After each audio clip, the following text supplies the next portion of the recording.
감사합니다. 하나님, 화려하고 또 좋아 보이는 많은 것들이 있습니다. 사치와 허영으로 우리 스스로를 꾸미려 하는 우리 마음의 욕심도 있습니다. 그러나 하나님께서 붙들어 주지 않으신다면 우리가 평생 쌓아왔던 것이라 할지라도 채 한 시간 안에 모든 것들이 물거품이 되어질 수밖에 없다는 사실들을 알고 겸손히 주님 앞에 엎드려 하나님 말씀에 집중할 수 있는 은혜를 허락해 주옵소서. 주께서 함께해 줄 줄 믿습니다. 구주 예수 그리스도 이름으로 간절히 기도 올리옵나이다. 아멘. 여러분, 오늘은 어떤 날입니까?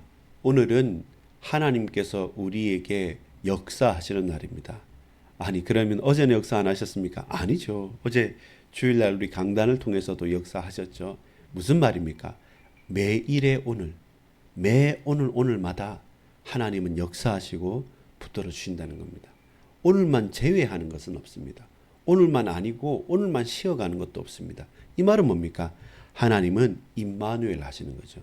우리와 늘 함께 하시고 우리와 늘 붙들어 주신다는 것은 우리가 좋을 때나 우리가 힘들 때나 우리가 부할 때나 가난할 때나 언제든지 우리 주님은 함께 하시고 나를 붙드시고 나를 끝까지 이끌어 주신다는 사실, 이것을 알고 있어야 됩니다. 그러면 뭐에 흔들리지 않냐면 환경이나 조건이나 분위기에 휘둘리지 않습니다. 오늘 본문은 이 원망하는 사람들이 나옵니다. 죽었다고 한탄하는 사람들이 나옵니다. 이 사람들은 힘들었던 사람들이 아니라 잘 나갔던 사람입니다. 누구입니까? 9절 10절에 보면 땅들의 왕들이 한탄을 합니다. 아이고 죽겠다라고 하면서 죽음의 장송국을 부릅니다. 땅들의 왕들. 그리고 곧이어서 11절부터 17절까지 누가 나오냐면 이 땅의 상인들이 나옵니다. 이 상인들은 무역을 했던 사람들이고 좋은 화려한 것들을 거래했던 사람들이고 그것을 통해서 수많은 부를 축적했던 사람들입니다. 근데 이들 왕들과 그리고 또 이 상인들이 왜 죽겠다 합니까? 정말로 죽는다는 것이 아니라 그 전에 자신들이 가졌던 부함 그리고 그 많은 것들을 가지고 있었는데 이걸 더 뿌리지 못할 것 같아서 고난하는 겁니다. 그 큰 성 바벨론이 있음으로 말미암아 거기에 물건도 되고 물건도 받아와서 내가 잘 먹고 잘 살았는데, 왜냐하면 우상숭배하거든요. 왜냐하면 사치와 허영을 부리키면서 그 사람들로 하나님으로부터 멀어지게 만들려고 한다면 눈에 보이기 좋은 것들이 가장 유혹되는 것들이 가장 핵심이었어요. 그래서 수많은 물건들을 거래하고 또한 이리저리 왔다 갔다 하게 만들면서 영향력도 가지고 경제적인 부도 얻고 그리고 그 개인들의 큰 힘도 쌓아갔던 사람들입니다. 근데 문제는 뭡니까? 채 한 시간도 되지 않아서 그동안 평생토록 영원히 갈 것 같이 쌓아놓았던 그 곳간도 그들의 토대도 싹 다 무너지게 됐다는 것입니다. 그러면서 우리는 무엇을 봐야 됩니까? 우리는 못 깨닫구나. 모르는구나. 정말로 내 영혼을 치면서 어떻게 하나님 앞에 나아갈까 고백하고 다시 돌이켜야 될 그때인데, 그때라도 그들은 하나님으로부터 은혜를 받지 못한 자들은 왕이어도 거대한 대제상이어도 혹은 거부여도 혹은 무역을 하는 어떤 장사하는 재벌이라 할지라도 하나님의 은혜가 아니면 제대로 깨달을 수 없다.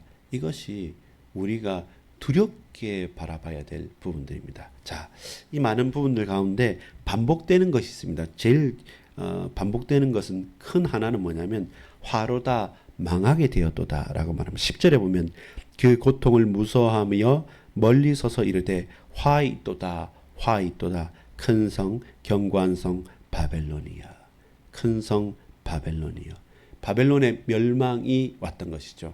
결국 화려하고 대단하고 아주 놀랍게 여기는데, 근데 그 모든 사람이 세웠던 것들은 반드시 무너지는 날이 있는 겁니다.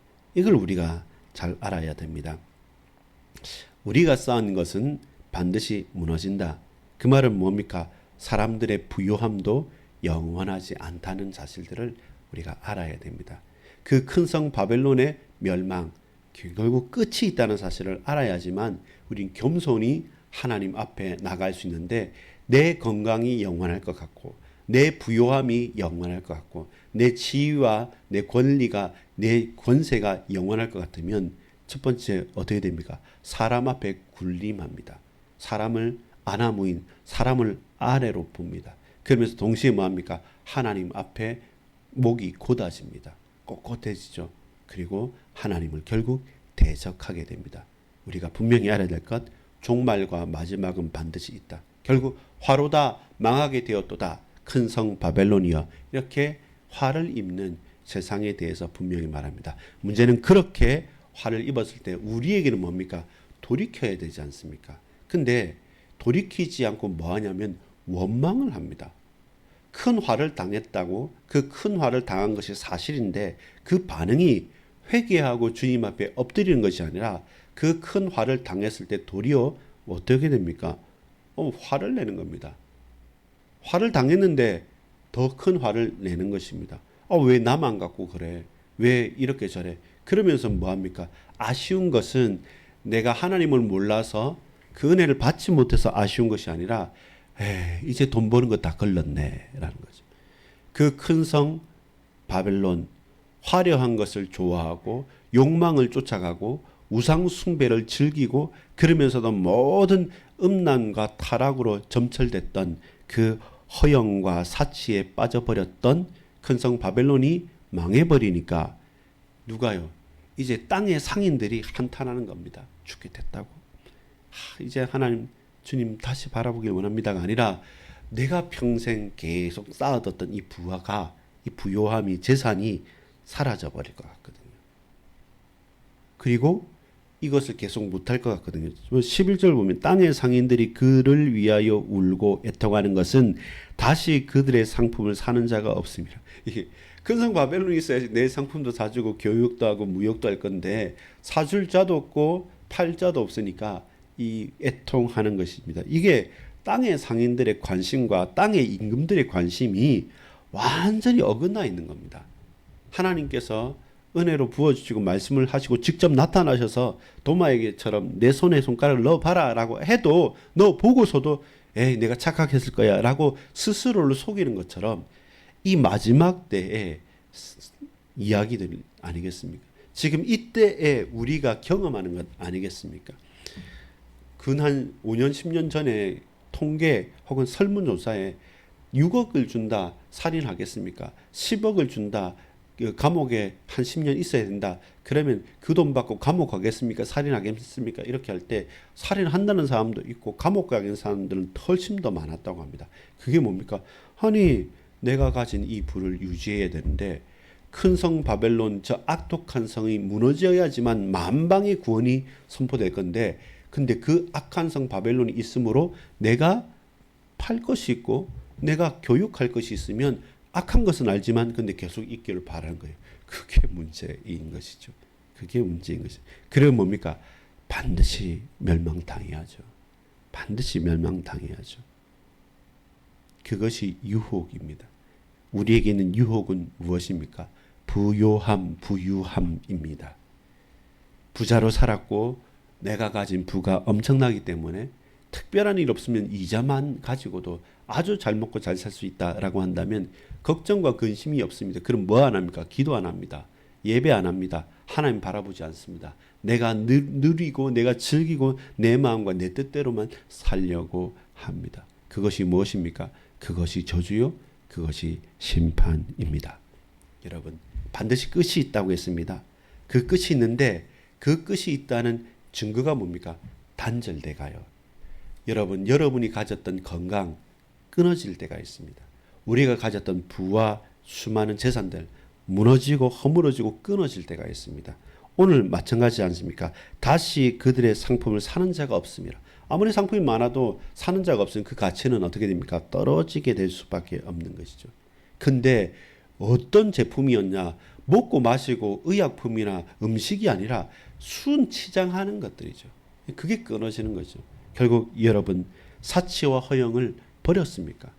우리가 정말로 한 영혼이 구원받는 것, 가난한 자들이 살아나는 것, 그 핍박을 받았던 자들이 해방을 받는 거에 관심이 있는 게 아니라 오로지 내가 치장하고 내가 허영으로 막 이렇게 떠벌리는 그것에 관심이 있고 그것을 무역했던 자들이 이 땅의 상인들이었습니다. 그러니까 그들에게는 사람의 영혼과 인생의 목적과 가치에 대한 관심이기보다는 무엇을 먹을까 입을까 마실까에만 집중된 거죠. 그리고 더 많이 마실까, 더 좋은 것 입을까, 더 큰 집에 살까, 더 큰 차를 살까에만 관심이 있는데, 그러니까 한탄한 거죠.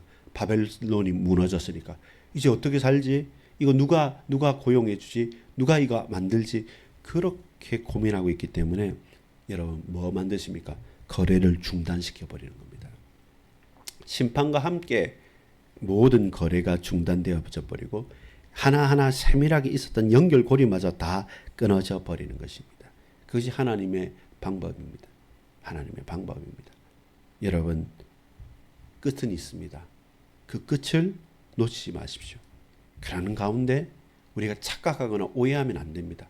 우리의 부가 영원할 것 같고 내 거인 것 같습니까? 아니요, 결단코 그렇지 않습니다. 하나님께서 허락하고 예비하신 것이 내 것이 아니라 그조차도 영원하지 않습니다. 그조차도 하나님께서 거래 중단, 연결고리를 딱 무너뜨려 버리는 것입니다. 그러면 뭡니까? 여기서는 이게 필요하고 저기서는 저게 필요한데 서로 교통이 안 되니까 다 할 수 없으니까 그냥 그 자리에서 썩어 나가는 것이죠. 그렇게 단절되게 됩니다. 거래가 중단되게 됩니다. 결론적으로 중요한 것은 뭡니까? 영원과 한계라는 겁니다. 이들의 착각이 뭐였냐면 내가 저 큰 능력이 대단한 저 음녀 바벨론과 함께 있으면 그래도 내가 밥을 못 먹고 배를 골지는 않겠구나라는 생각을 했던 겁니다. 그렇게 하면서 평생토록 부를 쌓은 거예요. 그렇게 경험을 쌓은 거예요. 그래서 안면을 터서 인간관계를 다 해온 겁니다. 근데 그 모든 평생 쌓아왔던 것이 단 1시간 안에 사라지는 것이죠. 이것을 경계해라는 겁니다.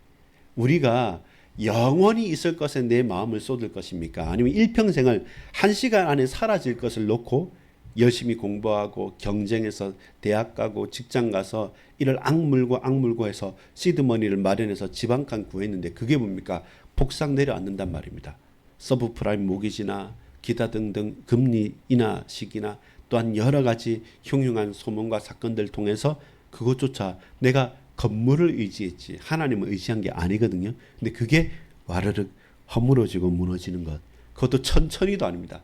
1시간 내내 바로 수천 년 전에 있었던 모든 약속과 모든 일들이 다 무너질 수 있다. 없어질 수 있다. 그럼 우리의 토대는 어디에 있습니까? 아무 데도 없죠. 그래서 사람을 스스로를 타인을 의지하는 것이 아니라 하나님을 바라보고 의지하는 것이죠. 이것이 약간 삽입되어 있는 장면처럼 보이는데 그래도 의미가 있고 가치가 있는 것 같습니다. 수많은 환난 가운데 끝까지 돌이키지 않는 사람들, 이 땅의 상인들, 이 땅의 왕들 아니겠습니까? 그 검을 가지고 있고 그 돈을 가지고 있고 그 힘을 가지고 있으면 그래도 내가 살아남겠지 하는데 아니요. 하나도 살아남을 수 없는 그 심판 앞에 우리는 서게 되게 됩니다. 영원을 선택하시겠습니까? 1시간을 선택하시겠습니까? 그건 물어볼 게 없죠. 영원을 선택해야 되죠. 근데 우리는 영원한 선택을 가지고서 그것을 던져버리고 잠시 활 타올랐다가 사라져야 될 그 불편한 현장에 내동댕이 쳐져 있는 것이죠. 그래서 여러분 1시간 안에 사그라질 그 모닥불에 마음을 두는 것이 아니라 영원히 타오르는 하나님 은혜의 불과 은혜의 물 속으로 깊이 들어가길 소망합니다. 은혜의 강가로 들어가고 하나님 은혜의 성령의 불로 우리가 든든해져야지만 이 땅에 살아갈 수 있는 큰 능력을 힘입어 나갈 수 있는 것입니다. 결론 맺으면서 요약하겠습니다. 끝은 반드시 있습니다. 그리고 그 끝이 먼 미래의 끝이 아니라 매일매일마다 누리고 고백하고 체험해야 될 그 종말 이후 끝입니다. 하루를 마무리할 수 있고 어떤 일들을 제대로 마무리할 수 있다고 한다면 여러분 복된 사람입니다. 그런 것들이 쉽지 않아요. 쉽지 않기 때문에 우리가 뭐 해야 됩니까? 하나님, 지금이 어느 때입니까? 내게 시작과 끝과 진행을 알려주옵소서. 지혜와 명철로 깨닫게 해주옵소서. 이렇게 하나님의 뜻과 시간표를 잘 보는 게 필요합니다. 근데 여러분 오늘 본문에는 어떤 이야기들이었습니까? 땅의 상인들이 주죠. 이 사람들이 원망을 막 합니다. 왜 원망을 하냐면 이 땅에서 잘 먹고 잘 살았거든요. 근데 심판도 있고 환난도 있는데 돈이 있으니까 버텼어요. 능력이 있으니까 권위가 있으니까 참았어요. 그런데 이게 지속되느냐? 그렇지 않죠. 어떻게 됩니까? 딱 하고 거래가 중단되게 되는 거죠. 연결고리가 끊어지는 거죠. 그들의 상품을 사는 자가 없음이라고 말하는 것이죠. 왜 그렇습니까? 화이또다 큰 성 바벨론이요. 하나님께 심판을 받은 그 큰 성 앞에 이제는 더 이상 왕래할 것들이 없어요. 배 타고 할 것들이 없는 겁니다. 화려한 보석과 화려한 모든 값진 것들이 사실 아무런 의미가 없어요. 그것을 포함한 여러 가지 무역 물품들이 쓸 자도 없고 쓸 수도 없기 때문에 그렇게 거래가 중단되게 되는 겁니다. 무슨 말씀입니까? 여러분 우선순위예요. 결국은 그렇습니다. 내가 먹고 마시고 뭘 하기 이전에 하나님의 뜻이 뭔가를 잘 알고 그 뜻대로 우리가 고집하지 않고 나아가는 것이 중요한 것입니다. 결론은 무엇입니까? 하나님의 시간표는 반드시 이루어진다는 겁니다. 어떻게요? 속히 이루어진다는 겁니다. 그들이 쌓아왔던 모든 것들은 평생의 부였잖아요. 근데 심판은 1시간 안에 다 끝난다는 겁니다. 17절에도 그러한 부가 1시간에 망하였도다. 18절 19절 하반절에 보면 이 큰 성이여 바다에서 배부리는 모든 자들이 너의 보배로운 상품으로 치부하였더니 1시간에 망하였도다. 똑같습니다. 2절에도 보면 화이또다 큰 성 견고한 성 바벨론이여 1시간에 내 심판이 이르렀다 하리로다. 결국 그 끝은 잠깐일 뿐입니다. 그래서 우리는 믿음을 고백해야 합니다. 여러분 땅의 상인들의 땅의 왕들의 장송곡을 들어보십시오. 돌이키는 것이 아니라 끝까지 돌이키지 못하고 자신의 부만을 붙들고 갑니다. 근데 그것 때문에 멸망에서 벗어나지 못하는 것이죠. 우리는 영적으로 깨어 있어야 됩니다. 그래서 무엇이 영원한 것이고 무엇이 1시간 안에 무너질 것인지를 알고 저와 여러분 단절해야 됩니다. 우리도 하나님처럼 화려하고 허영심 많고 사치스러운 것들에 마음을 쏟지 말고 그걸 끊어버리는 겁니다. 나 그거 필요 없다. 더 좋은 것이 있다라는 고백으로 가는 가운데 우리에 있는 모든 유혹들이 모든 부요함이 아니라 하나님의 은혜로 충만케 되어지는 이 하루 우리 일평생 되어지기를 간절히 소망합니다. 기도하겠습니다. 아버지 하나님 감사합니다. 하나님의 은혜가 충만히 흘러 넘치게 하옵소서. 우리의 인생을 붙드시며 우리의 마음과 생각을 주장해 주옵소서. 그 주 예수 그리스도 이름으로 간절히 기도 올리옵나이다. 아멘.